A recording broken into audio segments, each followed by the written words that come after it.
অমুক ভাইয়ের চরিত্র ফুলের মতো পবিত্র, বিগত 40 দিন ফজরের নামাজ জামাতে পড়েনি এক ওয়াক্ত। আসেনি ভাই? ওর পিছনে যে আবার স্লোগান মারে, আছে কি না? ভোট দিবেন কাতে, কয় হোঁকাতে হোঁকাতে। আগেকার মুরব্বীরা জানে হোঁকা মার্কা ছিল, ঠিক কিনা বাবা? ওই জন্য ভোট দিবেন কাতে হোঁকাতে হোঁকাতে। ভালো করে বুঝেন কার পক্ষে স্লোগান দিচ্ছেন, কার পক্ষে কথা বলছেন। আপনি মনে করছেন আমার ইমান তো ঠিক আছে, কিন্তু আপনি নবীর পদ্ধতি পছন্দ করেন নাই, আল্লাহর নবীর দেখিয়ে যাওয়া তরিকা পছন্দ করেন নাই, আপনি ইমান থেকে বের হয়ে যেতে পারেন, ঠিক কিনা? ওনাকে যদি বলেন আল্লাহর আইন দিয়ে আল্লাহর জমিনে বিচার হোক, আল্লাহর দেওয়া সংবিধান দিয়ে দুনিয়াটা চলুক, আল্লাহর দেওয়া অর্থনীতি দিয়ে চলুক, ও বলে বড় গলায় 1450 বছর আগের ওই অর্থনীতি আর এখনকার অর্থনীতি হিসাব মিলাতে যাবেন না। যাহা শুধু হাই মুনাফা, ইসলাম সম্পর্কে কিচ্ছু জানে না, ফটর ফটর করে ইসলামের অর্থনীতি, সমাজনীতি, শাসননীতি এইগুলো ওয়ার্ড। বোরখা পরে যারা তাদেরকে বলে জীবন্ত ট্রেন পরে ঘুরতেছে।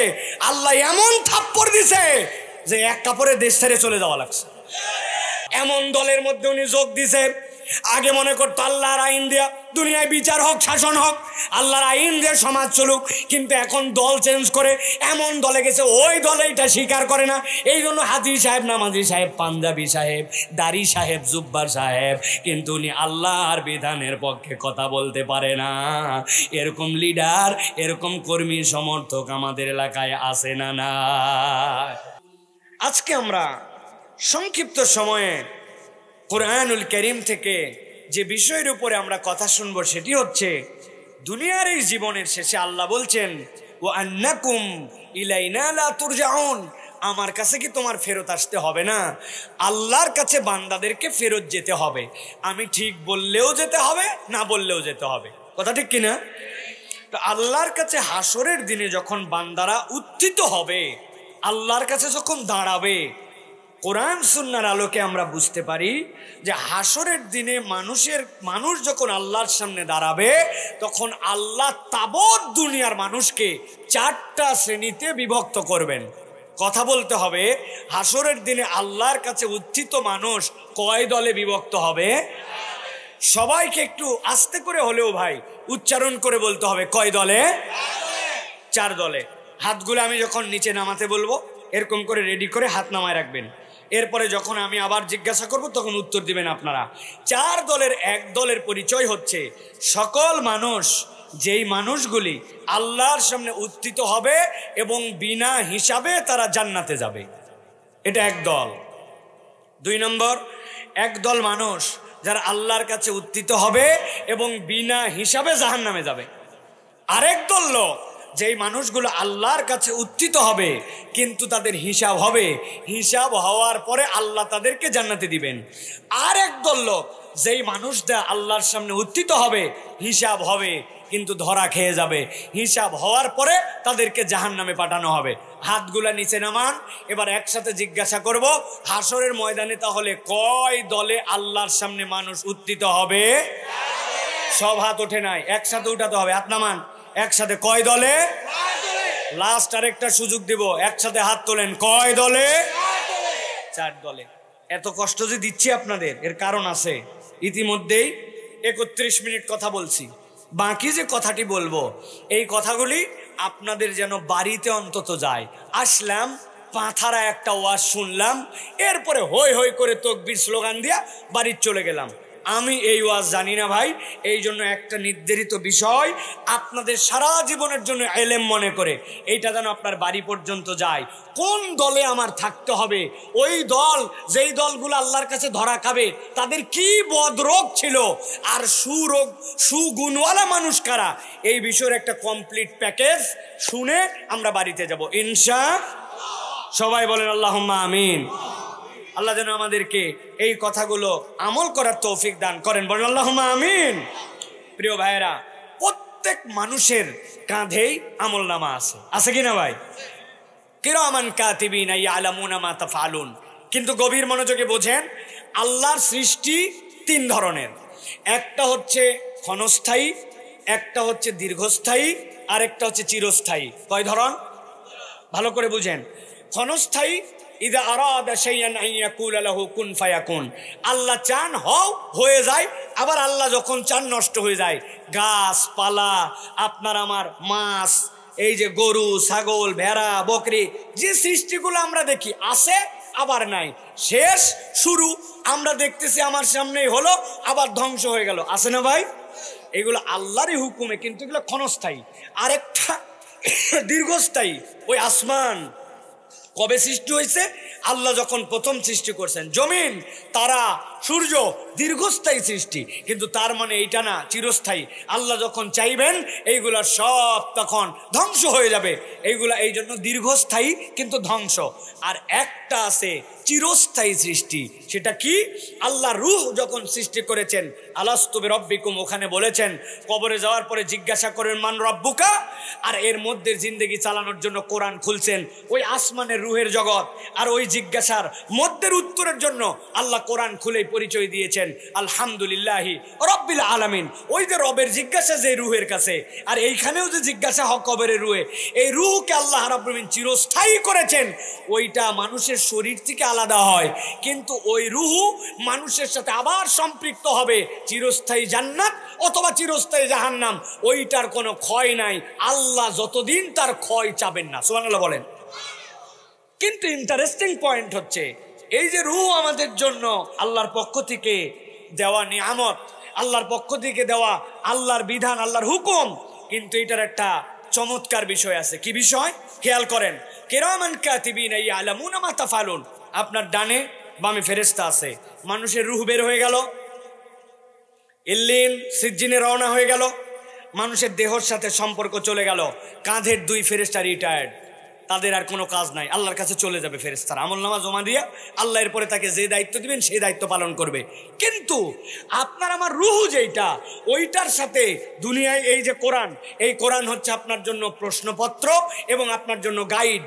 এই আলোকে আপনি যে জিন্দেগি গঠন করেছেন, ওই আমলনামাটা বান্দার ওই রূহের সাথেও লটকানো থাকবে। কেন লটকানো থাকবে? ফেরেশতা দুইজন নাই, কিন্তু নবী বলছেন কেউ যদি দুনিয়াতে তার মৃত্যুর পরেও দুনিয়াতে এমন কতগুলা কাজ রেখে যায়, যেই কাজগুলি আল্লাহ রাব্বুল আমিন সওয়াবের ক্ষেত্র হিসাবে নির্বাচন করবেন, ওই বান্দার ফেরেশতার নাই সাথে, কিন্তু তারপরেও হাসর হওয়ার আগ পর্যন্ত তার আমলনামায় ওই সওয়াবগুলো আল্লাহ স্বয়ং উঠাতে থাকবেন। সুবহানাল্লাহ। আল্লাহ নবী বলছেন তিনটা কাজ আছে, ওয়ালাদুন সালেহ ইয়াদউ লাহু, অথবা দেখা যাচ্ছে এমন জ্ঞান যেটার দ্বারা মানুষ উপকার পেয়েছে, অথবা দেখা যাচ্ছে এমন কাজ যেটা সদাকায়ে জারিয়া হিসেবে তার আমলনামায়। তো ফেরেশতা তো নাই, আপনার থেকে চলে গেছে, তাহলে আপনার সাথে এটা যুক্ত হচ্ছে কিভাবে? আপনার রুহের ওই যে চিরস্থায়ী আল্লাহ যেটা, ওইটার সাথে লটকায় রাখবেন, আর আল্লাহ স্বয়ং বান্দার এই কল্যাণকর কাজগুলার আমল স্বয়ং আল্লাহ যুক্ত করে দিবেন। সুবহানাল্লাহ। প্রিয় ভাইরা ভালো করে খেয়াল করেন, তাহলে চার শ্রেণীতে বিভক্ত হয়ে আল্লাহর কাছে ওই দিন মানুষ উঠবে। এক শ্রেণী আল্লাহর কাছে উঠার পরে যেই বান্দাগুলাকে রব্বুল আলামিন বিনা হিসাবে আল্লাহ রাব্বুল আমিন তাদের জন্য জান্নাতে যাওয়ার ব্যবস্থা করে দিবেন। আল্লাহ বলছেন ওই মানুষগুলা কারা হবে জানো নাকি? এরকম মনে করো না ওই মানুষগুলার জীবনে কোনো গুনাহ নাই, জীবনে কোনো অপরাধ নাই। ওই মানুষগুলা বোধহয় নবীদের মতো মাসুম, সাহাবাই কেরামের মতো আদুল না, ওই মানুষগুলা সাধারণ মানুষ, কিন্তু ওই মানুষগুলার একটা কোয়ালিটি ছিল। ওই মানুষগুলার কোয়ালিটি কি আল্লাহ বলছেন, ইল্লা মান তাবা ওয়া আমানা ওয়া আমিলা আমালান সালিহা ফাউলাইকা ইউবাদদিলুল্লাহু সাইয়্যাতিহিম হাসানাত। আল্লাহ বলছেন ও আমার হাবিব আপনি জানায় রাখেন, ওই মানুষগুলার যে অপরাধ ছিল না এরকম নয়, ওই মানুষগুলার যে গুনাহ ছিল না এরকম নয়, ওই মানুষগুলার অপরাধ ছিল, কিন্তু ওই মানুষগুলার কোয়ালিটি ছিল তিনটা। ইল্লা মান তাবা, যত অপরাধ করুক না কেন সে আল্লাহর দিকে রিটার্ন করেছে, আল্লাহর দিকে ফেরত চলে এসেছে, আল্লাহর কাছে তওবার হাজিরি দিয়ে দিয়েছে। তওবা মানে কি? আল্লাহ অন্য জায়গায় বলেছেন ও বান্দা তোমাকে আল্লাহ রাব্বুল আমিন ক্ষমা করতে চান, তবে ওই তওবাটা যেন হয় তাওবাতান নাসুহা। মুফাসসিররা ব্যাখ্যা করেছেন নাসুহা শব্দ দুইটা ক্ষেত্র থেকে এসেছে, দুইটা মাসদার থেকে এসেছে, হয়তোবা এটা নাসাহাতুন থেকে অথবা নাসহাতুন থেকে। যদি নুন সাদ এরপরে হামজা হাতা এই মাদ্দা থেকে যদি আসে তাহলে এইটার অর্থ হচ্ছে আল্লাহর কাছে ফেরত আসা। আর যদি নাসহাতুন থেকে আসে, নুন সাদ হাতা থেকে আসে, তাহলে এর মানে হচ্ছে মায়েরা বোনেরা যেরকম সন্তান হওয়ার আগে তাদের বাড়ির যেগুলা পুরাতন কাপড় আছে ওইগুলা দিয়ে কাঁথা সেলাই করে, স্বামীর লুঙ্গিটা নাই, নিজের শাড়িটা নাই, বিছানার চাদরের টুকরাটা নেই, সবগুলা জোড়া লাগায় কাঁথা যেরকম সেলাই করে ওই সম্পর্ক লাগায় দেয়, ছেঁড়াগুলা মিলেও তখন আর ওই কাঁথাটা ছিঁড়ে যায় না, আলাদা হয়ে যায় না। আল্লাহ বলছেন যেই বান্দা একবার শত অপরাধের পরেও আল্লাহর কাছে ফেরত আসার মতো আসে অথবা আল্লাহর সাথে ভাঙার সম্পর্কটা জোড়া লাগায় দেয়, আল্লাহ বলছেন এই বান্দার গুণ এক। 2 নম্বর ওয়া আমানা, আর এর প্রতি বান্দা ঈমান রাখে যে রব্বুল আমিন তাকে ক্ষমা করে দিতে পারেন। আর ঈমান রাখার পরে এই বান্দাটা বসে থাকে না, ওয়া আমিলা সলিহা, সে নির্ধারিত আল্লাহ রব্বুল আমিনের দেওয়া দায়িত্ব অনুযায়ী নেক কাজগুলো করতে শুরু করে। আল্লাহ বলছেন বান্দা চিন্তা করো না, ফাউলাইকা ইউবাদদিলুল্লাহু সাইয়্যাতিহিম হাসানাত, আমি আমার বান্দার যত অপরাধ আছে সবগুলাকে কেবল ক্ষমাই করি না, আমি নেক দিয়ে ওইগুলাকে পরিবর্তন করে দে। সুবহানাল্লাহ। জিজ্ঞাসা থাকতে পারে আল্লাহ রাব্বুল আমিন কেন নেক দিয়ে পরিবর্তন করেন? মুফাসসিররা ব্যাখ্যা করেছেন একটা মানুষ অপরাধ করতে করতে তার শেষ সময় চলে আসছে, এমন সময় সে ভুল বুঝতে পেরেছে, ভুল বুঝতে পারার পরে আল্লাহ নবীর হাতে হাত দিয়ে ঈমান এনে ফেলেছে, ঈমান আনার পরে নবীর সাথে এরপরে যুদ্ধে চলে গেছে, এক ওয়াক্ত নামাজও পড়তে পারে নাই, একটা রমজানের রোজাও পায় নাই, হজ উমরাও করতে পারে নাই। এখন যেই মানুষটা আল্লাহ নবীর হাতে শাহাদা পাঠ করে জিহাদের ময়দানে চলে গেল, এরপরে সেখানে শহীদ হয়ে গেল, তাহলে ওই লোকের আমলনামায় তো আসলে দেখার মতো কোনো সওয়াব নাই। আল্লাহ নিজের পরিচয় দিয়েছেন আদেল, তাহলে রব্বুল আমিন ওই লোককে জান্নাতে দিবেন কোন হিসাবে? তার তো ওই রকম আমল কিচ্ছু নাই। আল্লাহ বলে তো বুঝাতে চান কোন বান্দা যদি তওবা করার মতো করে আর একবার যদি ফেরত আসে আল্লাহ ওই বান্দাকে জান্নাতে ঢুকাবেন সকল নবীর উম্মতের আগে, এমনি এমনি নয়। আল্লাহ তার যত গুনাহ খাতা আল্লাহ নিজের অধিকারের মধ্যে রেখেছেন সবগুলাকে আল্লাহ সওয়াব দ্বারা পরিবর্তন করে দিবেন, আর সওয়াব দ্বারা পরিবর্তন করে ওই বান্দার গুনাহ খাতা মাফ করে দিয়া আল্লাহ রাব্বুল আলামিন তাকে বিনা হিসাবে জান্নাতে দিয়ে দিবেন। আল্লাহ কোরআনে বলছেন ওয়া কানা আল্লাহু গফুরুর রহিমা ওয়া মান তাবা ওয়া আমিলা সালিহান ফাইন্নাহু ইয়াতুবু ইলাল্লাহি মাতাবা। আমার আল্লাহ বলছেন এই বান্দা জেনে রাখো, যেই ব্যক্তিরা একবার আল্লাহর কাছে তওবা করে আমলে সলে করে, আল্লাহ বলছেন আল্লাহর কাছে সে ফেরত আসার মতোই ফেরত আসে। ধানাই পানাই করা তওবা নয় যে আজকের মতো আমি তওবা করলাম আবার সুযোগ পাইলে অপরাধ করব না, অতীতের জন্য অনুশোচনা, বর্তমানে আল্লাহর কাছে তওবা, ভবিষ্যতে করব না এই প্রতিজ্ঞা। আমার নবী বলছেন এই মানুষগুলো আল্লাহর কাছে সবচেয়ে বেশি মর্যাদাশীল। আত্তাইবু মিনাজ যামবি কামান লা যামবা লা।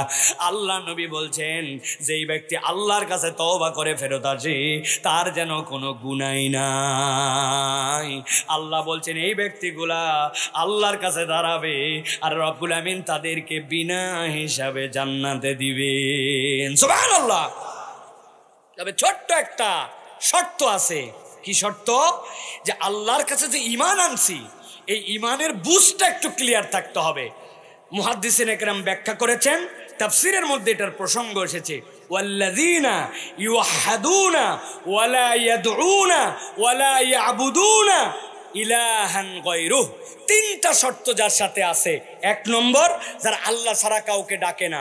2 নম্বর, যারা আল্লাহ ছাড়া ওহদানিয়াতে আর কাউকে শরীক করে না, আল্লাহর সাথে কাউকে শরীক করে না।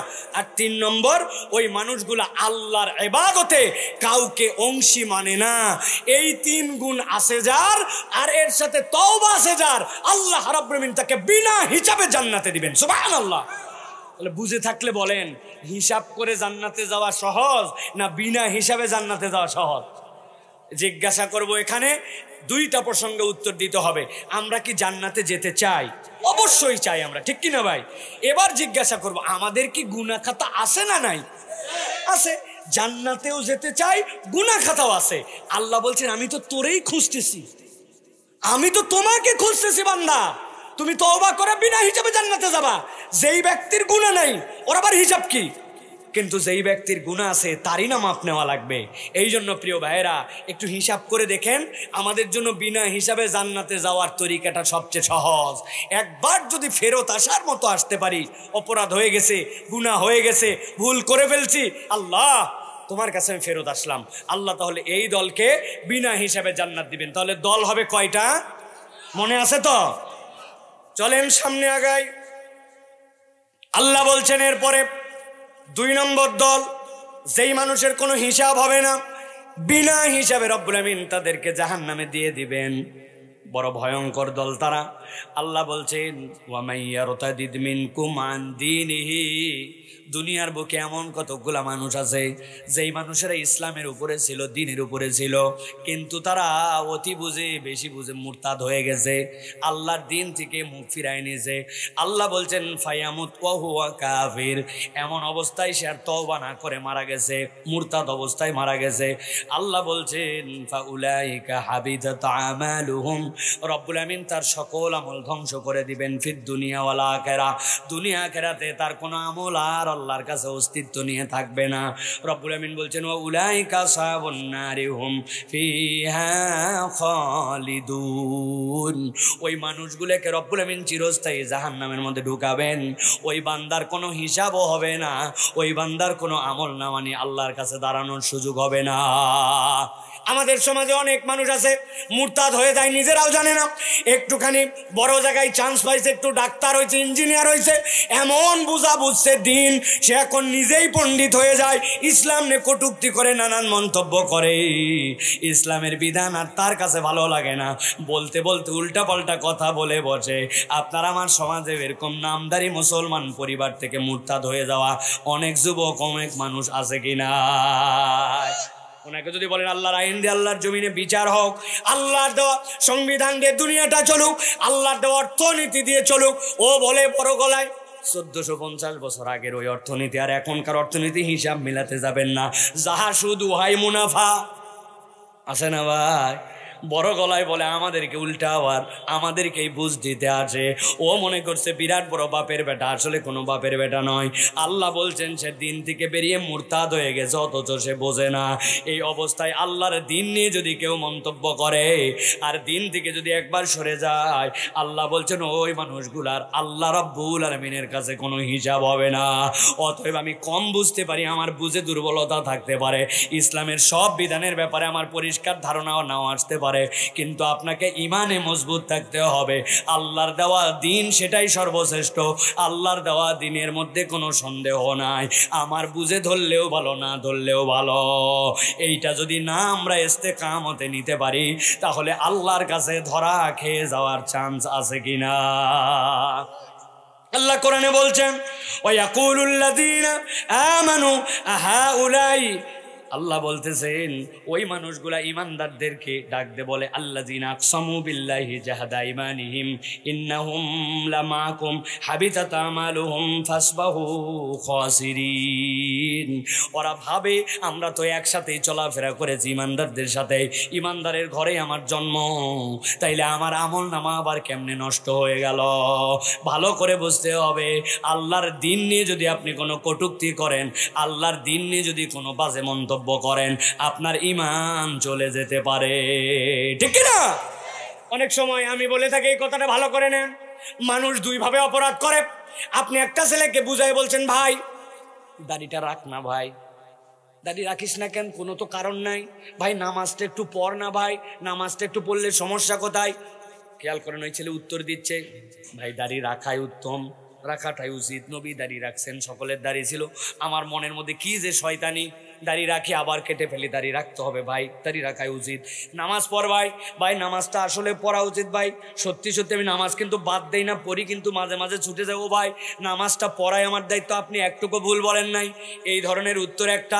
আর একটা হচ্ছে আপনি একজনকে বলছেন দাড়িটা রাখ, নামাজ যখন দাড়ি রাখা লাগবে তখন রাখবো, এত দাড়ি দাড়ি করো কেন? দাড়ি এমন ইসলামের কি হয়ে গেছে? আছে না? নামাজ নিয়ে আপনি বলছেন যখন সময় হয় তখন আমি নামাজ পড়ব। আপনি বোঝেন নাই হয়তো, আপনি দিনের কোনো বিষয়কে নিয়ে এরকম হেকার করলে আপনার ঈমান থেকে আপনি বিচ্যুত হয়ে যেতে পারেন। অতএব কথা বলার সময় হিসাব কিতাব করে মাপজোক করে কথা বলেন, ঠিক কি না? আল্লাহ রাব্বুল আলামিন এই জন্য বলছেন 2 নম্বরে, তোমার অবস্থা যাই হোক না কেন, কখনো তুমি যেন আল্লাহর দিনের ব্যাপারে কোনো মন্তব্য করো না। দিনের ব্যাপারে মানুষ মুরতাদ হয় 3 ধরনের আচরণ দিয়া, ভালো করে খেয়াল করেন। নবীর তরিকাকে সে ঠিক মনে করে না, সে মনে করে আমি যেটা বুঝছি আমার বুঝি ঠিক আছে। 2 নম্বর, নবীর পদ্ধতি যেটা নবী দেখায় দিয়ে গেছেন ওই পদ্ধতি তার পছন্দ হয় না। 3 নম্বর, আল্লাহর বিধান আগে মনে করতো সঠিক কিন্তু এখনকার সমাজের সাথে খাপ খায় না। এইরকম যদি একবার ভাবে ওই মানুষের ঈমান ঠিক থাকে না। এমন দলের মধ্যে উনি যোগ দিছে, আগে মনে করতো আল্লাহর আইন দিয়া দুনিয়ায় বিচার হোক, শাসন হোক, আল্লাহর আইন দিয়ে সমাজ চলুক, কিন্তু এখন দল চেঞ্জ করে এমন দলে গেছে ওই দলে এটা স্বীকার করে না। এই জন্য হাজি সাহেব, নামাজি সাহেব, পাঞ্জাবি সাহেব, দাড়ি সাহেব, জুব্বার সাহেব, কিন্তু উনি আল্লাহর বিধানের পক্ষে কথা বলতে পারে না। এরকম লিডার, এরকম কর্মী সমর্থক আমাদের এলাকায় আছে না? না বুঝে বলেন আছে কি না? জানে ওর লিডারকে, অমুক ভাইয়ের চরিত্র ফুলের মতো পবিত্র, বিগত 40 দিন ফজরের নামাজ জামাতে পড়েনি এক ওয়াক্ত, আসেনি ভাই? ওর পিছনে যে আবার স্লোগান মারে, আছে কি না? ভোট দিবেন কাতে, কয় হোঁকাতে হোঁকাতে। আগেকার মুরব্বীরা জানে হোঁকা মার্কা ছিল, ঠিক কিনা বাবা? ওই জন্য ভোট দিবেন কাতে, হোঁকাতে হোঁকাতে। ভালো করে বুঝেন কার পক্ষে স্লোগান দিচ্ছেন, কার পক্ষে কথা বলছেন। আপনি মনে করছেন আমার ঈমান তো ঠিক আছে, কিন্তু আপনি নবীর পদ্ধতি পছন্দ করেন নাই, আল্লাহর নবীর দেখিয়ে যাওয়া তরিকা পছন্দ করেন নাই, আপনি ঈমান থেকে বের হয়ে যেতে পারেন, ঠিক কিনা? ঢাকা বিশ্ববিদ্যালয়ে নাকি এক স্যার, এক ছেলে দাড়ি রাখছে লম্বা করে, উনি সাথে সাথে দেখার পরে টিটকারি করে তাকে বলছে, এই তুই দেখতে তো ছাগলের মতো লাগে। আপনারা নাউজুবিল্লাহ বলছেন না? ওই ছেলে নাউজুবিল্লাহ বলে নাই, ওই ছেলে বলছে you are absolutely right sir. Sir চিন্তা করছে আমি ওরা টিজ করলাম, আর ও বলতেছে ইউ আর অ্যাবসলিউটলি রাইট, আপনি পূর্ণাঙ্গ ঠিক। কই তুই এ কথা বললি কেন? বলতে স্যার আমার যেরকম আপনি তো সেরকমই বলছেন, আপনি ভুল কি বলছেন, ঠিকই তো বলছেন আপনি।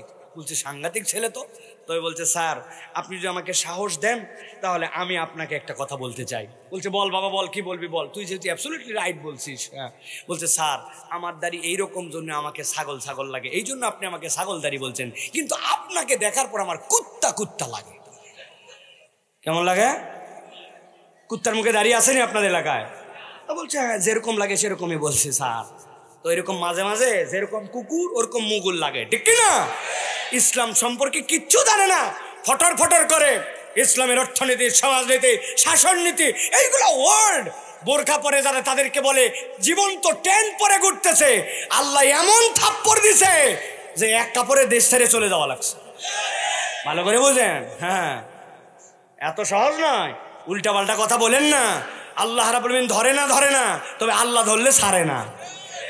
মুখস্থ রাখেন। অনেক লোকের কলিজাতে গেলে সহ্য হয় না, আগের রেজিমকে এখনো দিলের মধ্যে লালন করে রাখছে, এই জন্য অনেক লোকের এগুলো কথা সহ্য হয় না। ভালো করে জানেন আল্লাহর বিধান কোনো দলের জন্য নির্ধারিত শাস্তি নিয়ে আসে নাই। আল্লাহর ছকের মধ্যে পড়বে যে যদি আপনি অনিয়ম করেন মায়ের খাবে সে, ঠিক কিনা? ওই মায়ের কেবল এক দলের জন্য না, ওই মায়ের সকলের জন্য। অনেকেই চিন্তা করছে হ্যাঁ দেশ থেকে কেবল পালাতে পারলেই বাইতে গেলাম, তাই না ভাই? ভালো করে বুঝেন, ঠিক ঠিক বুঝে বলেন। আমি তো অনেক জায়গায় বলি আমেরিকা তো আল্লাহর দুনিয়ার বাইরে না, কথা বললেন না যে? কানাডা আল্লাহ দুনিয়ার বাইরে, ইন্ডিয়া আল্লাহ দুনিয়ার বাইরে। আপনি কেমনে ভাবলেন যে আপনি দেশ থেকে অনিয়ম করে, দুর্নীতি করে, দেশের মানুষকে খুন করে, হাজার হাজার ছেলেদেরকে অন্ধ করে আপনি দেশ থেকে চলে যাবেন আর আল্লাহর আইনের বাইরে চলে গেলেন? এত সোজা নয়। হিসাব বরাবর করে আইনের মুখোমুখি হয়ে জনগণের কাছে ক্ষমা চেয়ে বিচার মেনে নিলে বাঁচার উপায় আছে, তাছাড়া জাহান্নামে যাওয়ার আগে এই বিচার শেষ হবে না, ঠিক কিনা? সোজা নয় হিসাব। আল্লাহ রাব্বুল আমিন আমাদেরকে বোঝার তৌফিক দান করেন। ইন্না বাতশা রাব্বিকা লাশাদীদ। ফাআলুল লিমা ইউরিদ, মনে রাখবেন তিনি যা ইচ্ছা তাই করতে পারেন। ওই আল্লাহ রাব্বুল আমিন বলছেন দ্বিতীয় একটা শ্রেণী যারা মুরতাদ হয়ে গেল, বিনা হিসেবে জাহান্নাম। 3 নম্বরে এবার আল্লাহ বলছেন আর একটা শ্রেণী, যেই মানুষগুলার হিসাব হবে, হিসাব হওয়ার পরে তাদেরকে জান্নাতে নেওয়া হবে। ওই মানুষগুলো আল্লাহর কাছে যাওয়ার পরে চিন্তা করবে ইন্নী জনান্তু আন্নী মুলাকিন হিসাবিয়া। ওই মানুষগুলা চিন্তা করবে আয় রব্বুল আমিন আমার হিসাবটা বড় ভয়ঙ্কর বোধহয় হবে। আল্লাহ রব্বুল আমিন বলছেন ওই মানুষগুলো আল্লাহর কাছে হিসাব হবে, তবে রব্বুল আমিন তাদের একটা হিসাবের ক্ষেত্রে ব্যতিক্রম জিনিস তাদের সামনে উপস্থাপন করবেন। ওই হিসাবটা করে রব্বুল আমিন তাদেরকে হিসাবের পরেও জান্নাতে ঢুকাবেন। তবে আমলনামাটা ওই দিন যাদেরকে হিসাবের মধ্যে দেওয়া হবে, ওই দিন যাদেরকে জান্নাতে দেওয়া হবে, ওই মানুষগুলার আমলনামাগুলা ওজনে ভারী হওয়া লাগবে। ভালো করে খেয়াল করেন, কিয়ামতের দিনে যাওয়ার পরে আপনার পরিমাণ দেখা হবে না, আমলনামার ওই দিন আপনার জন্য আল্লাহর পক্ষ থেকে ওজন করা হবে, আপনার ওজনে ভার হতে হবে। পরিমাণে কি হলো না হলো এটা আল্লাহ রাব্বুল আমিনের কাছে দৃষ্টিতে নাই। উদাহরণ যদি দেই, আপনারা হাওয়াই মিঠাই চিনেন কিনা? শনপাপড়ি চিনেন? আপনার একটা ঘর ভর্তি হাওয়াই মিঠাই আছে, এখন আপনি মনে করছেন এই ঘর ভর্তি পুরা 12 ফিট বাই 12 ফিট হাওয়াই মিঠা দিয়ে ভরা। একজন বলতেছে হাওয়াই মিঠার ওজন কত হবে, বলছে আমাকে আধা ঘন্টার সময় দিয়ে আমি বাইর করে ফেলতেছি। সবগুলারে ধরে ডাবানো শুরু করছে, কসলায়া কুসলায় ডাবায়া একটা 2.5 কেজির পলিথিনের মধ্যে পুরা ঘরের হাওয়াই মিঠা ঢুকায় ফেলা সম্ভব, ঠিক কিনা? তাহলে এটার তো পরিমাণ অনেক ছিল, কিন্তু এটা কোনো কাজে আসলো না। এই জন্য যেই বান্দারা আল্লাহর কাছে ইবাদত করবে আর ওই ইবাদতটা আল্লাহর কাছে ওজনে যেন ভারী হয়, এই কৌশলটা শিখে নেবে। আল্লাহ এরকম কতকগুলা বান্দাকে তার সামনে আনবেন যাদের হিসাব হবে, কিন্তু রব্বুল আমিন তারপরেও তাদেরকে ক্ষমা করে দিবেন। এই জন্য আল্লাহ রব্বুল আমিন বান্দার আমল নামায় যেন ওজনে ভারী হয়, এই দিকে আল্লাহ দৃষ্টি রাখতে বলেছেন। বান্দার আমল নামা ওজনে কেমনে ভারী হবে? যদি বান্দার আমল নামায় 3টা জিনিস যুক্ত হয়, ওই আমল নামা ওজনে ভারী হবে, নচেতে আমল নামার কোনো মূল্য থাকবে না। 1 নম্বরে আপনার আমল নামায় যদি আপনার ঈমান না থাকে, আপনার ঈমান না থাকলে আপনার আমল আল্লাহর কাছে ওজনই হবে না। 1 নম্বর কি? জোরে বলেন। মা বোনেরা অনেক কথা শোনেন, মাঝে মাঝে মা বোনেরাই এমন কথা বলে, নামাজ কালাম পড়ার পরে ওনার ঈমান থাকে না। ধান নেড়ে দিছে, ওই দিন সরিষা শুকাতে দিছে, আকাশটা ওই দিনই মেঘ করে আসছে, মহিলা বার হয়ে বলতেছে আল্লাহ তো অন্য কারো দিন দেখে না, আমি যেদিন শুকাতে দেই ওই দিনই আল্লাহর বাদল দেওয়া লাগে, মেঘ দেওয়া লাগে। আছে না ভাই? ওই মহিলার ঈমান যে বের হয়ে গেছে এটা জানেই না, আল্লাহর প্রতি রাগ করে বলতেছে এলাকার সব ফকির মিসকিনের বাচ্চারও অসুখ হয় না, যত অসুখ খালি আমারটার দেওয়া লাগে আল্লাহকে, বলে কিনা? রব্বুল আলামিনের প্রতি আপনি যদি এরকম কথা বলেন, আপনি ঈমান থেকে বেরিয়ে যেতে পারেন। এই জন্য আপনার আমল নামা টিকানোর জন্য 1 নম্বর আপনাকে ঈমান আপনাকে মজবুত করা লাগবে। প্রিয় ভাইরা ভালো করে বোঝেন, আপনি খুব করে নামাজ পড়ছেন, তাহাজ্জুদের এক একটা সিজদা দিচ্ছেন আধা ঘন্টা ধরে, কিন্তু আপনি ওযু করেন নাই, কাজ হবে তো? ফোকাহায়ে কেরামের মতামত হচ্ছে যদি আপনি ইচ্ছাকৃত এরকম করে করেন আপনার ঈমান চলে যেতে পারে। ওযু ছাড়া নামাজ পড়লে, তাহলে ওযু ছাড়া আপনি যত নামাজ পড়লেন আপনার যেরকম আমল নামায় টিকবে না। আপনি যদি ঈমানহীন থাকেন তাহলে আপনার আমল নামায় কোনো ওজন হবে না, কোনো আমল আল্লাহর কাছে গ্রহণযোগ্য হবে না। ছোট্ট একটা উদাহরণ 1 মিনিটের মধ্যে দেই, সারা জীবনের জন্য মাথায় রেখে দিবেন। জিজ্ঞাসা করবো, বুঝে থাকলে বলেন তো, এত বড় একটা হীরার পাত্র কিসের? কত বড়? হাত দিয়ে দেখান একটু, হাতগুলো বের করেন। চাচা, ওই যে চাচা, হ্যাঁ, কত বড়? এত বড়। হুজুর যা বললো তাই, এত বড় হীরা আছে আন্দাজি? পুরা দুনিয়ায় এত বড় হীরা নাই, আপনি হুজুর বলতেছে আর হাত ধরে ফেললেন। আচ্ছা ধরলাম, অঙ্ক করার সময় যেরকম ধরি এক্স ধরি ক, ঠিক কিনা? ধরলাম এত বড় একটা হীরার পাত্র, কত দাম হবে? 100 কোটি ধরলাম, কত ধরেন? ঠিক এত বড় একটা সোনার পাত্র, কত বড়? এটা অ্যাভেলেবেল পাওয়া যেতে পারে। এত বড় একটা সোনার পাত্র দাম কত ধরলাম? 1 কোটি। কত? ঠিক এত বড় একটা রূপার পাত্র দাম কত? 10 লাখ ধরলাম। তাহলে একটা পাত্র হীরার পাত্র দাম কত বলেন না? 100 কোটি। একটা পাত্র সোনার পাত্র দাম কত? একটা পাত্র রূপার পাত্র দাম কত? আর একটা এত বড় ঠিক ঠিক আপনার এলাকার খোলা মাটির পাত্র কয় টাকা দাম? আন্দা একটু দাম বাড়ান, আন্দা দিবি 50 টাকা ধরেন, ইজ্জত থাকে না একবারে। এত বড় একটা মাটির পাত্র 50 টাকা, ভালো করে খেয়াল করেন। হীরার পাত্র রাখা আছে, সোনার পাত্র, রূপার পাত্রর সাথে একটা মাটির পাত্র। ওই যে সোনা রূপা হীরা ওইগুলার পাত্রর নিচ দিয়ে একটা চুল ঢোকে কি ঢোকে না, সুই একটা ঢোকে কি ঢোকে না, এরকম একটা করে ছিদ্র আছে। আর মাটির পাত্রটার নিচে কোনো ছিদ্র নাই। বুঝে সুঝে উত্তর দিন, কিন্তু আন্দাজে উত্তর দিয়ে না বেগে। 4টা পাত্র রাখা আছে।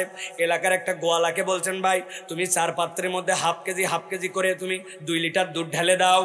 সোনার পাত্রে হাফ কেজি, রূপার পাত্রে হাফ কেজি, হীরার পাত্রে হাফ কেজি, আর হাফ কেজি হচ্ছে মাটির পাত্রে।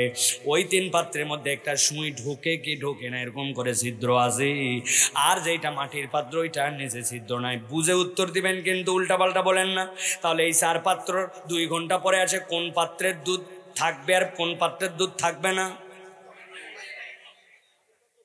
এতক্ষণ ধরে এই ওয়াজ করতেছে আপনাদের সাথে। আরে 100 কোটি টাকা, টাকার একটা গরম আছে না? পাওয়ার বলে কথা। হ্যাঁ, 17 বছর ক্ষমতায় ছিলাম, আল্লাহর কাছে যাই ক্ষমতা দিয়েই পার হয়ে যাব। হ্যাঁ, র্যাব আছে আমার সাথে, পুলিশ আছে, সেনাবাহিনী। হ্যাঁ, কাজ হবে। ভালো করে বোঝেন, আপনার পাত্র যত কোটি টাকার হোক, কিন্তু তলায় ছিদ্র থাকলে যেরকম আপনার ওর মধ্যে দুধ আটকায় না। আপনার ইমান যদি আপনার বিশুদ্ধ না হয়, আপনার কোনো আমল আল্লাহর কাছে কাজ দিবে না, ঠিক না? কিন্তু আমার ইমানে তো ঝামেলা। আপনি নামাজের ইসলাম পছন্দ করেন, রোজার ইসলাম পছন্দ করেন, কিন্তু আল্লাহর দেওয়া জীবন বিধানের কথা বললে ওই মুসলমান তখন বেজার, ঠিক না? আমাদেরকে বলে সাইফুল্লাহ ভাইকে তো দলীয় বক্তা মনে করছিলাম না, ইনিও দেখি দলীয় কথা বলে, আছে কিনা? আমি জিজ্ঞাসা করি, ভাই দল পার্টি করেন আর না করেন, আমেরিকায় থাকেন আর আফ্রিকায় থাকেন, আপনি ইমানের কালেমায় এইটা পড়ছিলেন কিনা?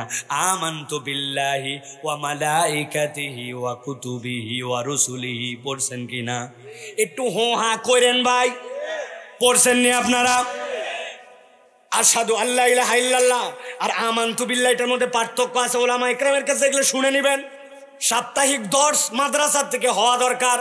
খানকাগুলার কাজ আগে এরকম ছিল, কেবল মাদ্রাসা হলে হবে না, এটা তো একটা দরবার কর্তৃক প্রতিষ্ঠিত মাদ্রাসা।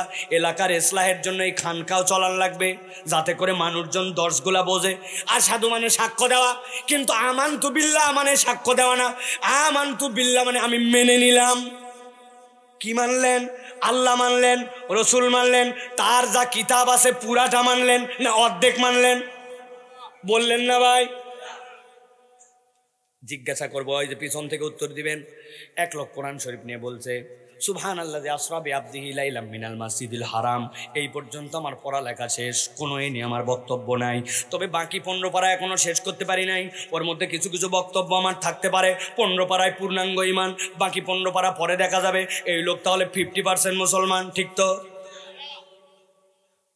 আরেকজন বলছে পুরা পড়া শেষ, খালি সূরার নাস নিয়ে আমার একটু মন্তব্য আছে, এই জন্য উনি হচ্ছে 99% মুসলমান, ঠিক তো? কত পার্সেন্ট? 0% মুসলমান। কোরআনের একটা অক্ষর যদি অস্বীকার করে বাঁচার উপায় নাই ওই ব্যক্তি, তাহলে আল্লাহর কাছে 0% মুসলমান, ঠিক না? তাহলে আপনি কেমনে নামাজ রোজা হজ যাকাত মানলেন, কিন্তু আল্লাহর দেওয়া জীবন বিধান মানলেন না? অর্থনীতি নিয়ে কথা বললে আপনার ভিতরে চুলকায়, আছে কিনা? এখন বাঁচার দরকার আছে কিনা ভাই? কথা বলেন, আছে কিনা? আমি একটা কৌশল বার করছি, আপনারা যদি জানতে চান তাহলে আজকে বলে দিয়ে যাব। বলবো, সবাইকে বলতে হবে, বলবো, তবে ফ্রি বলবো না। মিনিমাম 50 টাকা যাওয়ার সময় হাদিয়া দেওয়া লাগবে। কয় টাকা? হ্যাঁ বলবেন হুজুর খুচরা নাই, টাকা আনি নাই, ওইগুলো হবে না, দেওয়া লাগবে। রাজি তো? দেখেন তো, যদি বুদ্ধি পছন্দ হয় তাহলে দিয়েন। আমরা সব সময় বলছি আমানতু বিল্লাহি ওয়া মালাইকাতিহি ওয়া কুতুবিহি ওয়া রুসুলিহি ওয়া কুতুবিহি। আমরা বলছি এই কালেমা, এখন থেকে আমরা কৌশলে দুনিয়ার থেকে আল্লাহর কাছে সিস্টেম করে বলে যাব। আমরা বলবো এখন থেকে আমানতু বিল্লাহি ওয়া মালাইকাতিহি ওয়া কিছু কিছু কুতুবিহি। অথবা এখন থেকে বলে যাব আমানতু বিল্লাহি ওয়া মালাইকাতি ওয়া যদ্দুর বুঝি তদ্দুর কুতুবিহি। কবরে যাওয়ার পর ফেরেশতা ধরছাই, কি ব্যাপার তোমার?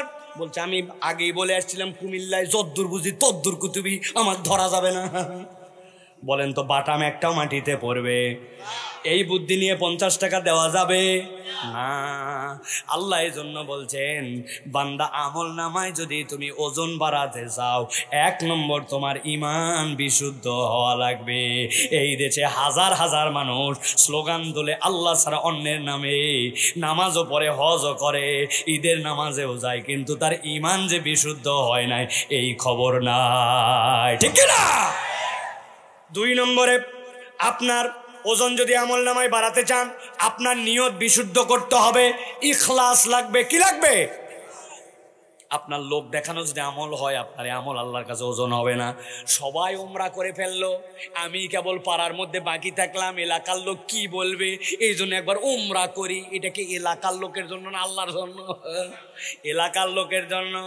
আসরের নামাজ একবার পড়ছে ওই যে মুরাদনগর, আর একবার পড়ছে আপনাদের নিমসার, আবার গ্রামে, কেননা সামনে ভোট আছে না। উনি ফজরের নামাজ কোনোদিন পড়ে না, কিন্তু আসর অনেক সময় 3 বার পড়ে ফেলে। এই নামাজ ইখলাসের জন্য নয়, আল্লাহর জন্য নয়, ঠিক না? সুন্দর করে একটু জিকির করি যাতে এলাকার মানুষ জাকিরিন বলে। হ্যাঁ হ্যাঁ, লোকজন তাকালে আমার নামাজ ধীরে ধীরে, আর যখন ঘরে পড়ি তখন টপাটপ আসেনি ভাই। তাহলে কার জন্য কি করলাম? আপনার আমল যদি ইখলাসের সাথে না হয়, ওই আমল আল্লাহর কাছে ওজন হবে না। আল্লাহ রাব্বুল আলামিন বলছেন, আর 3 নম্বর, আল্লাহ নবীর পদ্ধতিতে না হলে ওই আমল আল্লাহর কাছে ওজন হবে না। পদ্ধতি হবে কার? এটা একটু জোরে শুনতে চাই, কার? দেখি তো আপনারা রাজি আছেন কিনা? পদ্ধতি হবে কার? এমনি সাইফুল্লাহ এমনি এমনি জোরে বলাই না, সব কথা জোরে বলাই নাই, বুঝে সুঝে প্ল্যান প্রোগ্রাম করে জোরে বলাইছে। এইটা বলছি নবীর তরিকায়, কিন্তু একটু মিলাবো 2টা জিনিস দিয়া। আপনার এলাকায় জুম্মার নামাজ জামাত বড় হয় নাকি ঈদের নামাজের জামাত? জোরে বলেন। ঈদের নামাজের জামাত বড় হয়, কিন্তু ঈদের নামাজের জামাতে আপনারা আজান দেন, একামত তো দেন না কেন? নবীজির সময় ওই সময় লোকজন কম ছিল, মহল্লা অত বড় ছিল না, কিন্তু এখন আমাদের মহল্লা বড়, জামাত বড়। আগামী ঈদের থেকে ইনশাল্লাহ আমরা আজান দিয়া, একামত দিয়া ঈদের নামাজ পড়ব। যারা রাজি আছেন হাত তোলেন। ও বাবা, কি সমস্যা আপনাদের? আজান দিলে যেই লোকের নামাজ মিস হয়ে যাওয়ার কতই লোক মিস হবে না। মাইকের মধ্যে একামত দিলে দৌড়াই আসে ঈদের নামাজ ধরবে। আপনাদের মন এত ছোট কেন? আগামী থেকে আমরা আজান একামত ঈদের নামাজ পড়বো, রাজি? হুজুর এগুলো আলগামি বাদ দেন। নবীজি ঈদের জামাতে আজান একামত দেয়নি, আপনি কোত্থেকে এই ফতুয়া নিয়ে আইছেন? কথা ঠিক কিনা? আচ্ছা ঠিক আছে, এই সাবজেক্ট বাদ দিলাম। আমাদের সকলের গুনাহ খাতা আছে কিনা? সেটা কি সাহাবায়ে কেরামের থেকে কম না বেশি? হিসাব সারা বেশি। সাহাবায়ে কেরাম আদল। নবীজির সময়, নবীরা তো মাসুম, কিন্তু নবীজির সময় জুম্মার নামাজ তারা পড়তেন, ঠিক কিনা? সেজদা দাও। এবার জিজ্ঞাসা করবো, ভালো কাজ না খারাপ কাজ? শুধু ভালো কাজ নেই, এর থেকে ভালো কাজ দুনিয়াতে নাই। আমাদের গুনাহ খাতা বেশি। জুমার দিনে সকল মুসল্লি একসাথে হয়, অতএব আগামী জুমার থেকে আল্লাহ বাঁচালে প্রত্যেক রাকাতে আমরা 4টা করে সিজদা দিব ইনশাআল্লাহ। যারা যারা আমার পক্ষে আছেন হাত তোলেন। আছেন? এই একজন মাসুম বাচ্চা বোঝে নাই, ওর ওই হাত তোলাই আল্লাহ কবুল করবে, দেখছেন? তাহলে আপনারা আগামী জুমার থেকে 4 সিজদা দিবেন না? সিজদা দেওয়া খারাপ কাজ? দিবেন না কেন? বলে হুজুর আলগামি বাদ দেন, রাত গভীর হয়ে যাচ্ছে, কথা সংক্ষেপ করে কি বলতে চান বলেন? আমি বুঝাতে চাই, যেই বান্দা জুমার নামাজে 2 রাকাতে 4 সিজদা দিবে না, এক রাকাতে 4টা করে সিজদা দিবে না, ঈদের নামাজের মধ্যে আজান দিবে না, একামত দিবে না, বলতেছে এটা নবীর তরিকায় নাই। অথচ ওই বান্দা এই দুনিয়াতে এমন আমল করে যেটা নবীর তরিকায় নাই, আবার বাদ দিলে ইমাম সাহেবের চাকরি নাই। আসসালামু আলাইকুম ওয়া রাহমাতুল্লাহ। আসসালামু আলাইকুম ওয়া রাহমাতুল্লাহ। হুজুর বলছে নবীজি তার 23 বছরের জীবনে কোনোদিন মুসল্লিদেরকে নিয়ে এই রকম করে সম্মিলিত মুনাজাত করে নাই। বলছে তুমি কোথার থেকে আইছো? পীর সাহেব আগেরটা কি কিছু বোঝে নাই? বড় বড় আলেম বোঝে নাই? চাকরি নট, লোকের অভাব নাই, বাড়া আছে না ভাই? নবীর তরিকার বিপক্ষে ওই জায়গায় আপনি কথা বললে ইমামকে চাকরি হারা করেন, অথচ আপনি ওইটা যে বেদাত ওইটা আপনি মেনে নেন না। 40 দিনে খাওয়ানোই লাগবে। হুজুর বলছে না, যে কোনো দিন তুমি খাওয়াতে পারো, যে কোনো কিছু দান করতে পারো, 40 দিন নির্ধারণ করে নবীর তরিকায় নাই। বলছে তোমরা নতুন হুজুর আইছো, তোমরাই খালি বোঝো, আমাদের বাপ দাদা বোঝে নাই। ফাও তুমি কোথাকার হুজুর আইছো? হুজুরকে খেদায় আসে না? ওই লোকে একটু আগে বলছে 1 রাকাতে 4টা সিজদা দিবে না, ঈদের নামাজে আজান দিবে না, নবীর বিপক্ষে ওইটা গেছে, আর এইটা নবীর পক্ষে। ভালো করে মিলাই নিয়েন, কিয়ামতের দিনে ধরা খাওয়া লাগতে পারে। যাওয়ার পরে দেখবো আমলের কোনো ওজন হয় না, কেননা ওই আমলের সাথে নবীজির তরিকার মিল নাই। তাহলে ওজন বাড়াতে হলে ইমান লাগবে, ইখলাস লাগবে, আর নবীর তরিকায় আমল হওয়া লাগবে। এই 3টা যেই মানুষের সাথে থাকবে, আল্লাহ বলতেছেন ওই মানুষগুলা রব্বুল আলামিন কল্যাণের রাস্তা বের করে দিবেন। ওয়াকিমিস সালাতা তরাফাইন নাহারি ওয়া যুলাফাম মিনাল লাইল ইন্নাল হাসানাতি ইউযহিবনাস সাইয়্যাত। যেই ব্যক্তিদের নামাজ বরাবর পাওয়া যাবে, আর যেই ব্যক্তিরা ঈমান বিশুদ্ধ করে নবীর তরিকায় চলবে, আল্লাহ বলছেন তাদের যত গুনাহ থাক রব্বুল আমিন সওয়াব দ্বারা কনভার্ট করে দিবেন। সুবহানাল্লাহ। কেমনে কনভার্ট হবে? ছোট্ট একটা উদাহরণ দেই। আপনাদের এলাকায় মাছ কিনেন, আপনারা আয়ের মাছ চিনেন? কত করে কেজি চলে এখন? 800 টাকা মিনিমাম। চাচা ধন্যবাদ। যেইগুলো একটু আরো বড় ওইগুলো আরো 1000 1500 টাকা পর্যন্ত কেজি, ঠিক কিনা? এখন আপনি একটা আয়ের মাছ পাইছেন 2.5 কেজি, ও চাইছে 1500 টাকা কেজি, তাহলে মাছের দাম প্রায় 4000 টাকা। মাছটা আবার পানির মধ্যে ভিজে জিলায় রাখছে, মাছ নড়ে চড়ে, মাছ তুলছেন, তোলার পরে বলছেন ভাই দামি মাছ, পানি দিস না, মেহেরবানি করে তুই আগেই পলিথিনের মধ্যে ভরবি না, আগে পানি সরা, তারপরে মিটারের উপরে দেও। অনেক কষ্ট করে পানি টানি ঝাড়া দিছে, দিয়েতে বলছে মুরব্বি পানি একটুকু দেই নাই, এই দেখেন পলিথিনেও পানি নাই। এরপরে যখন ভরায় ওজন দিছে, বুঝে থাকলে মাথা ঠান্ডা করে বলেন 2.5 কেজি একটা আয়ের মাছের যত পানি বাদ দেখ, পানির মধ্যে ভাষা চলার কারণে 50 গ্রাম হলেও তার সাথে পানি আছে না নাই? কিন্তু পানির দাম কত করে কেজি ভাই? 2500 টাকা কেজি পানি, 1500 টাকা। কিন্তু আপনি 2500 টাকা কেজি মাছের সাথে 50 গ্রাম পানি কিন্তু বিক্রি হয়ে গেছে, ঠিক কিনা? কিনেন নাই কিন্তু চলে গেছে। আল্লাহ বলছেন বান্দা হিসাব হবে, কিন্তু তোমার আমল নামায় যদি ওজনদার আমল থাকে, গুনাহ থাকবে কিন্তু রব দিকে দেখবেন না, ওইটার সাথে হিসাব মিলায় রব্বুল আমিন পার করে দিবেন। কিন্তু আপনার আমার জীবনে এমন অবস্থা হয়েছে, মাছই নাই, খালি পানি আর পানি। কে ভাই? কুমিল্লার অবস্থা কি জানি না, আমাদের ঢাকাতে কেরামান কাতিবিনরা বিরাট আরাম পাইছে। বামের ফেরেশতা লিখতে লিখতে অবস্থা খারাপ, ডানের ফেরেশতার কাজ নাই। জুম্মার দিনে 1:15 সময় উনি উঠে। কি কথা বলেন? আপনাদের এলাকাও তাই নাকি ভাই? পুরা সপ্তাহে নামাজ নাই, জুম্মার দিনে 1:15 সময় একামত শুনে মসজিদে যায়। বামের ফেরেশতা পুরা সপ্তাহ গুনাহ লিখতে লিখতে হয়রান, ডানের ফেরেশতা রিটায়ারমেন্টে যাওয়ার অবস্থা, ঠিক না? ভালো করে বোঝেন। এই জন্য প্রিয় ভাইয়েরা, আমল লাগবে, ওজনদার আমল হতে হবে। কথা শেষ। 4 নম্বরে আল্লাহ রাব্বুল আমিন বলছেন, 1 শ্রেণীর মানুষ, যেই মানুষগুলা আল্লাহ রব্বুল আমিনের সামনে ওই দিন উঠবে, ওঠার পরে রব্বুল আলামিন তাদেরকে হিসাব করবেন, কিন্তু হিসাব করার পরে জাহান্নামে চলে যেতে হবে। আল্লাহ রব্বুল আমিন এইটাকেই সুআল হিসাব বলেছেন। বান্দা যেন এইটা কখনো প্রত্যাশা না করে। আল্লাহ কোরআনুল কারীমের মধ্যে বলেছেন, ওয়া আম্মা মান খাফফাত মাওয়াজিনুহু ফা উম্মুহু হাওিয়া, যার ওজন হালকা হয়ে যাবে তাকে জাহান্নামে যেতে হবে। সব সময় আয়াত একটা আমরা শুনি, ইকরা কিতাবা নাফসাক কাফা বিনাফসিকা আল-ইয়াওমা আলাইকা হাসিবা। এইটা কারো জন্য আয়াত নয়, এটাই চতুর্থ শ্রেণীর জন্য আয়াত। আল্লাহ যাদের বাম হাতে ওই দিন আমলনামা দিবেন, ওই আমলনামা দেওয়ার প্রক্রিয়াটা এরকম নয় ডাক দিলেন আর বাম হাতে দিলেন আর আমলনামা নিয়ে চলে গেলেন, এরকম নয়। বরং আল্লাহ ডাক দেওয়ার পরে নবী বলছেন পেছন দিক থেকে হাত ঘুরাই দিয়ে তার বক্ষকে ভেদ করে দেওয়া হবে। ভেদ করার পরে যখন সামনে হাত আসবে, ওই বান্দা আল্লাহর কাছে কেবল একটা কথাই বলবে, আল্লাহ যদি আমার মৃত্যু হয়ে যেত। কিন্তু এই বান্দার মৃত্যু হবে না, ওই বান্দা এমন বিপদে পড়বে, আল্লাহ বলছেন হিসাব করে তারপরে ওই বান্দাকে জাহান্নামে দেওয়া হবে। ওই বান্দা আল্লাহর কাছে দাঁড়ায় বলবে, আল্লাহ আমি অপরাধ করি নাই। রব্বুল আমিন সাথে সাথে তিনভাবে ওই বান্দার জন্য অপরাধ প্রমাণ করে দিবেন। এক নম্বরে জমিন তার সংবাদ দিয়ে দিবে, ইয়াউমা ইযিন তুহাদ্দিসু আখবারাহা বিআন্না রাব্বাকা আওহালাহা। আল্লাহ বলছেন ওই জমিন তাকে বলে দিবে কোথায় কি করেছিলি, তোর বান্দা মনে নাই। ছোট্টবেলায় একটা বাড়ির সামনে একটা বড়ইয়ের গাছ বেরিয়েছিল, ঢেল মারছিলাম, অনেক বড়ই পড়ছে, সবগুলা খাই নাই, বেছে বেছে 2টা বড়ই খাইছে, আমি ভুলে গেছিলাম। কিন্তু আল্লাহর কাছে আমলনামা দেখে বলবে, আল্লাহ এইগুলো আমি করি নাই। জমিন সাথে সাথে বলবে, আল্লাহ গাছের জায়গাটাই ওই লোক দাঁড়াইছিল তার পায়ের ছাপ সহ হয়ে আমি সাক্ষ্য দিলাম তোমার বান্দা মিথ্যা কথা বলে। যাদের বিপক্ষে জমিন সাক্ষ্য দিবে, ওই বান্দার ওই দিন বাঁচার উপায় থাকবে না।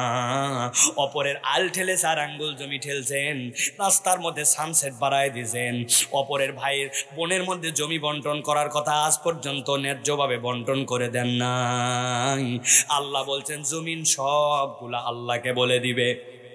2 নম্বরে যাদের আমলনামার হিসাব করার পরে জাহান্নামে দেওয়া হবে, আল্লাহ বলছেন 2 নম্বর, আল-ইয়াওমা নাখতিমু আলা আফওয়াহিহিম ওয়া তুকাল্লিমুনা আইদিহিম ওয়া তাশহাদু আরজুলুহুম বিমা কানু ইয়াকসিবুন। আল্লাহ বলছেন ওই মানুষগুলার হাত কথা বলতে শুরু করবে, পেট কথা বলতে শুরু করবে। মনে আসেনি 5-6 ধরনের খাবার খাইলাম, টক খাইলাম, ঝাল খাইলাম, লবণ খাইলাম, বড়ই খাইলাম, মনে আছে? ওই রাজ্জাক রব পেটের মধ্যে ঢুকাইছিলেন, আপনি হারাম খাইছেন, আপনার মনে নাই, কিন্তু আপনার পেট সাক্ষ্য দিয়ে বলবে, আল্লাহ আমি তো হজম করছিলাম, আপনার পেট আপনার বিপক্ষে কথা বলবে। আল্লাহ বলছেন উলাইকা ইয়াকুলুনা ফি বুতুনিহিম নারা। ও কন্ট্রাক্টারি করে মনে করছে বিরাট টাকা বানাইছি, আসলে ও রাস্তার খোয়া বালু পিস চুরি করে খায় নাই, ও জ্বলন্ত আগুন চুরি করে খাইছে। দেশের টাকা বিদেশে পাচার করছে, 57,000 কোটি টাকা এক ব্যক্তি, লক্ষ লক্ষ টাকা বিভিন্ন জায়গায়। চিন্তা করছে কে হিসাব দিবে? তার অঙ্গ প্রত্যঙ্গ এই দিন আল্লাহর কাছে হিসাব দিবে। দেশ থেকে পালালে আল্লাহর হাত থেকে পালানো যায় না। 3 নম্বরে ওই মানুষগুলা আল্লাহ রাব্বুল আমিন তাদের জন্য ওই দিন আরেকটা শ্রেণীর লোক আল্লাহর সামনে হাজির হবে। হাজির হওয়ার পরে তারা এবার বলতে শুরু করবে, আল্লাহ আমাদের অপরাধ নাই। কাদের অপরাধ? আমাদেরকে যারা এই কাজ করতে বলেছিল, ওয়াকালু রব্বানা ইন্না আতানা সাদাতানা ওয়া কুবারানা ফাদাল্লুনা সাবিলা। আল্লাহ আমাদের নেতারা আমাদেরকে নিয়েছিল, আল্লাহ বলবেন এইগুলা কথা একটাও কাজ দিবে না। রব্বানা আতিহিম দিফাইনি মিনাল আযাব ওয়ালআনহুম লানান কাবীরা। আল্লাহ তাদেরকে নিয়ে আসেন, নিয়ে এসে তাদেরকে শাস্তি দেন। এই কথা বলার দ্বারা তাদের শাস্তি আর অনুসারীর শাস্তি হবে না এরকম নয়। তাদের যাদেরকে খারাপ দিকে ডেকেছিল তাদেরও শাস্তি হবে, অনুসারীরাও মাপ পাবে না। এই জন্য আপনি কার পিছে ছুটতেছেন, কাকে বন্ধু বানায় ঘুরতেছেন, একটু হিসাব কিতাব করেন। 2 ঘন্টা বন্ধুর সাথে থাকেন, হারাম দেখায়, মহিলাদের নিয়ে আলাপ হয়, বাজে কথা হয়, ওই বন্ধু নামাজের দিকে ডাকে না। ওই বন্ধু একবার সুবহানাল্লাহ আলহামদুলিল্লাহ বলে না, অন্তরের মধ্যে একটা আল্লাহর জিকির আনে না, ওইটা তোমার বন্ধু নয়, ওইটা তোমার জাহান্নামে যাওয়ার কারণ। ওই চায়ের স্টল, ওইটা আপনার জন্য কোনো চা খাওয়ার জায়গা নয়, ওইটা আপনার আমল বরবাদ করার স্টেশন, ওইটা গিবত স্টেশন, ঠিক কিনা? আর সাথে ঘুরতেছেন মুরব্বী, কার কথা বলে বলতেছেন ভালো করে বোঝেন। আপনি তো হালাল গিবত করা শিখে গেছেন। ডানে একজন বসে হুজুরের বদনাম করছে, বামে একজন বদনাম করছে, মধ্যের লোক অনেকক্ষণ কথা বলে নাই, শেষে বলতেছে আসলে এগুলো কথা বলা ঠিক না, আল্লাহ মাফ করুক, তবে না বলে পারি না, কথা ঠিক। বাপরে কৌশল, কয় আল্লাহ মাফ করুক, এগুলো কথা বলা উচিত না, না বলে পারি না, কথা ঠিক। তার মানে আপনি গীবতের পার্টির মধ্যে যোগদান করছেন, আপনার আমল কিন্তু বরবাদ। আমরা হুজুররাও মাঝে মাঝে কৌশল এরকম করে গীবত বলি, কথা বলেন। এই জন্য প্রিয় ভাইয়েরা, ভালো করে বেঁচে থাকতে হলে সব সময় মনে রাখতে হবে আল্লাহর আযাব থেকে বাঁচার উপায় নাই। 4 নম্বরের লোকেরা যখন এরকম করে, যখন তাদের সব প্রমাণ হয়ে যাবে, আল্লাহ বলবেন খুযুহু ফাগুল্লু সুম্মাল জাহিমা সাল্লু, জাহান্নামের শিকল বেঁধে জাহান্নামে নিয়ে যাওয়া হবে। অতএব আমি আপনার কাছে ভাই হিসাবে, আমি সহ আমাদের জন্য আজকে নসিহত করলাম, আমরা বিনা হিসাবে জান্নাতে যেতে চাই, বাকি কোনো প্রক্রিয়ার মধ্যে আমরা ঢুকতে চাই না, ঠিক কি না? তাহলে 4 ভাবে জাহান্নামে আল্লাহ রাব্বুল আমিন আল্লাহর সামনে উত্থিত করবেন। বিনা হিসাবে জান্নাত, বিনা হিসাবে জাহান্নাম, হিসাব করার পরে জান্নাত, আর হিসাব করার পরে জাহান্নাম। আমরা বিনা হিসাবের পথে থাকার জন্য চেষ্টা করি, আর সব সময় মাথার মধ্যে এই কথা নিয়ে চলি, আফা হাসিবতুম আন্নামা খলাকনাকুম আবাসা, আমাকে কি খেল তামাশা, আড্ডাবাজি, মোবাইলিং, ঘোরা ফেরা, বিনোদন, ফটকাবাজি, মজা, গান বাজনা, এই জন্য আমাকে সৃষ্টি করা হয়েছে? আল্লাহ বলছেন ওয়ান্নাকুম ইলাইনা লা তুরজাউন, আল্লাহর কাছে তোমাকে ফেরত যেতে হবে। যাকে আল্লাহর কাছে ফেরত যেতে হবে তাকে প্রস্তুতি নিয়েই যেতে হবে। আসার সিরিয়াল আছে, যাওয়ার সিরিয়াল নাই, ঠিক কি না? আল্লাহ আমাদেরকে আজকের আয়োজনে মাশাআল্লাহ, আমাদের চারপাশে কিছু আমাদের ভাইয়েরা ড্রাম রেখে গেছেন, আপনারা যারা বের হবেন আজকের দিন, অন্তত পক্ষে আমি সহ সকলে আমরা কিছু না কিছু এইটা শরিক হয়ে যাব ইনশাল্লাহ। পারবো না ইনশাল্লাহ ভাই? 10, 20, 50, 100, কালকে তো দিবই, আজকেও আমরা কেউ মাহরুম করবো না। আল্লাহ যেন আমাদেরকে কবুল করেন, আল্লাহুম্মা আমিন।